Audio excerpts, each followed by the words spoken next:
2027 में उत्तर प्रदेश में विधानसभा के चुनाव होने जा रहे हैं और जब से ये सिलसिला शुरू हुआ है कि अब उत्तर प्रदेश की बारी है, तो तब से लेकर अब तक सुभाषपा प्रमुख ओम प्रकाश राजभर के बयान ही हम सुन रहे हैं।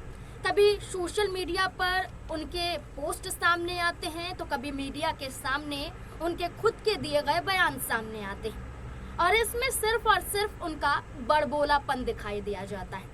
लेकिन समाजवादी पार्टी के राष्ट्रीय अध्यक्ष अखिलेश यादव ने एक बड़ा बयान ओम प्रकाश राजभर को लेकर दिया है। क्या उनके दिए गए इस बयान पर यह साबित होता है कि भाजपा के इशारों पर सिर्फ ओपी राजभर कदम बढ़ा रहे हैं, उनका खुद का अपना कोई अस्तित्व नहीं? और क्या 27 में जो भरोसा भाजपा पर ओम प्रकाश राजभर जता रहे हैं, वो भरोसा बीजेपी सुभाषपा पर जता पाएगी? क्या अखिलेश यादव का खुलासा ओम प्रकाश राजभर पर भारी पड़ जाएगा? क्या ओम प्रकाश राजभर जो अभी बड़ी बड़ी बातें कर रहे हैं, क्या ये बातें धरी की धरी रह जाए? ऐसा क्यों कहा जा रहा है? ऐसा कहा जा रहा है समाजवादी पार्टी के राष्ट्रीय अध्यक्ष अखिलेश यादव के उस बयान को लेकर, जिसमें वो खुलकर कह रहे हैं कि बीजेपी के ओम प्रकाश राजभर मोहरे खुद कदम नहीं उठा रहे हैं, बल्कि बीजेपी के इशारों पर उठा रहे हैं। और इसी से जुड़े हुए तमाम सवाल हैं कि ओम प्रकाश राजभर का क्या होगा उत्तर प्रदेश विधानसभा चुनाव? क्या सीटें मिलेंगी जितनी सीटों का दावा वो कर रहे हैं? यही एक बड़ा सवाल है और इसी सवाल के साथ साथ तमाम और मुद्दे खड़े हो जाते हैं उत्तर प्रदेश में। बातचीत करेंगे हमारे वरिष्ठ सहयोगी अमन जी से। सर, क्या लगता है, अखिलेश यादव के बयान की बात करें तो ये कहते हैं कि 75 सीटें क्या बीजेपी दे रही है, 50 सीटें क्या बीजेपी दे रही है सुभाषपा को, जो बड़े बड़े दावे कर रहे हैं, या सिर्फ बड़बोलापन नजर आ रहा है, आश्वासन नजर आ रहा है, ये सिर्फ ये कहा जा रहा है कि आपको कह दिया और आपने मान लिया? और इसी के साथ साथ वो ये कहते हुए नजर आते हैं कि दाना और गाना कब तक चलेगा, ये अफसाना। ये अखिलेश यादव के बयान हैं और ओम प्रकाश राजभर को लेकर ये बयान दिए जाते हैं। क्या लगता है कि इनके बयान से जाहिर होता है कि सिर्फ अपने आप सीटों का दावा कर देना, क्या बीजेपी उतनी सीटों पर उन्हें उतार पाएगी? देखिए, पहली बात तो ये है कि इस समय जो बीजेपी अध्यक्ष नितिन नवीन है वो उत्तर प्रदेश में लखनऊ में है और तमाम तरह से मीटिंग करते हुए दिखाई पड़ते हैं। सीएम योगी के साथ में मीटिंग करते हैं और जो सहयोगी दल है उनके साथ में मीटिंग करते हुए नजर आते हैं। और इसी जो आपने सवाल किया, अगर उसकी शुरुआती में इससे करूँ कि जब उनसे पूछा जाता है कि भाई आप तो ज्यादा सीटों की मांग कर रहे थे, तो आपको कितनी सीटें मिलने का अनुमान है, तो वो कहते हैं कि देखिए, हमारे यहाँ पर एक कहावत है कि बंदूक का लाइसेंस मांगोगे तो आपको कट्टे का लाइसेंस मिलेगा। ये बात ओपी राजभर कहते हुए नजर आए, यानी कि उनकी बातों में अगर आप देखेंगे तो ये जरूर दर्द छलकता है कि जितनी सीटों की मांग या डिमांड वो करना चाहते थे, कम से कम उतनी सीटें तो नहीं मिलती, क्योंकि अगली जो लाइन में वो कहते हैं कि पॉलिटिकल हैसियत के हिसाब से सबको सीटें मिलेंगी। अब जरा पॉलिटिकल हैसियत हम देख लें ओपी राजभर की, तो 6 विधायक उनके नजर आते हैं और 6 में भी जो 4 विधायक हैं वो लगभग समाजवादी पार्टी के दरवाजे पे खड़े हुए हैं, समाजवादी पार्टी में शामिल हो सकते हैं। क्योंकि आप देखेंगे उनके बेटे जो है अरुण राजभर, उन्होंने टीवी शो में बाकायदा ये बात कही कि हाँ, हमारे 3 विधायक जो हैं वो सपा का झंडा लगाए हुए घूम रहे हैं। और चौथे जो विधायक अब्बास अंसारी का जिक्र मैं करूं, मऊ से जो विधायक है सुबह सपा के टिकट पर, लेकिन अभी आप देखेंगे तो ब्रिगेडियर उस्मान जी की पुण्यतिथि के मौके पर वो मंच पे नजर आते हैं और मंच पे उनके साथ में अफजाल अंसारी जो उनके चाचा हैं वो नजर आते हैं। इसके अलावा धर्मेंद्र यादव जो समाजवादी पार्टी के सांसद भी हैं और सपा पार्टी में काफी दबदबा रखते हैं। तो आप समझ सकते हैं कि उन्होंने इशारा कर दिया है कि अगला चुनाव वो समाजवादी पार्टी से लड़ेंगे। अब यही ओपी राजभर है क्या कहते हुए दिखाई पड़ रहे थे कि भाई पूरी की पूरी समाजवादी पार्टी जो है वो बीजेपी में शामिल होने को तैयार है। और जब इसके ऊपर तमाम तरह की बयानबाजी हुई और केशव प्रसाद मौर्य ने भी हालांकि इस बात को लेकर कहा, लेकिन बाद में उन्होंने कहा कि जो भी ओपी राजभर बयानबाजी कर रहे हैं उसमें कोई दम नहीं है। तो आप समझ सकते हैं कि ओपी राजभर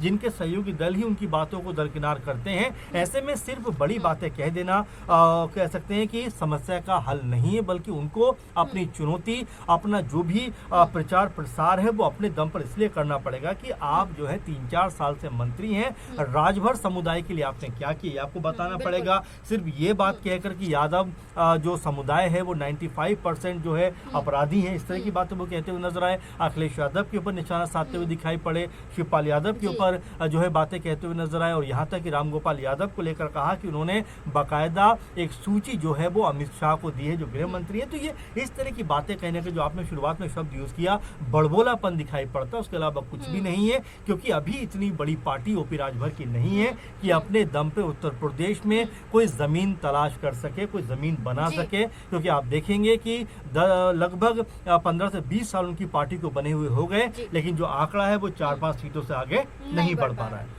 सही बात है कि बड़बोलापन यहाँ पर ओपी राजभर का नजर आता है। हाल फिलहाल की बात करें तो कई बयान सामने आ जाते हैं, और आज की बात करें तो आलसी अखिलेश यादव को कहते हुए नजर आते हैं, और ये कहते हैं कि आप प्रचार प्रसार क्यों नहीं कर रहे हैं, अब जनता के बीच में क्यों नहीं जा रहे हैं। ये बयान ओपी राजभर के हैं अखिलेश यादव को लेकर। लेकिन अखिलेश यादव ने एक शब्द का इस्तेमाल किया, सौदेबाजी।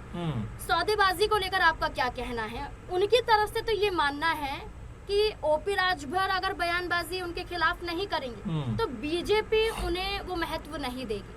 तो क्या इसलिए ही अखिलेश यादव पर प्रहार किया जा रहा है? देखिए नाज़मीन, आपको ये समझना पड़ेगा कि ओपी राजभर जब 2022 में समाजवादी पार्टी के साथ मिलकर चुनाव लड़ रहे थे, तो यही ओपी राजभर थे जो सीएम योगी और पीएम मोदी के खिलाफ किस तरह की अभद्र भाषा का प्रयोग कर रहे थे, क्या कुछ नहीं कह रहे थे, किस किस तरह के जो है शब्द इस्तेमाल नहीं कर रहे थे। और उसके बाद जब चुनाव हो जाता है, अखिलेश यादव की सरकार नहीं बन पाती, जैसा लगातार दावा किया जा रहा था, 110-11 के आसपास सीटें आती हैं, और उसके बाद ओपी राजभर जो है अपने 5-6 विधायकों के साथ में मिलकर वो बीजेपी में शामिल हो जाते हैं, यानी उसमें गठबंधन में शामिल हो जाते हैं, मंत्री बन जाते हैं। तो आप समझ सकते हैं कि जो ओपी राजभर राजनीति के लिए किस किस तरह के हथकंडे अपना सकते हैं, सत्ता में शामिल होने के लिए क्या कुछ नहीं कर सकते हैं। तो उनकी जो बयानबाजी, और जब ये पूछा भी गया बाकायदा उनसे कि आपने 2022 में ये तक कहा था कि अब योगी को मैं उनके मठ में पहुंचा दूंगा, तो वो कहते हैं कि ये चुनावी जुमलेबाजी थी। इस तरह की बातें ओपी राजभर कहते हुए दिखाई पड़ते हैं। अब जरा सोचिए, इस लेवल के नेता अगर इस तरह की बयानबाजी करेंगे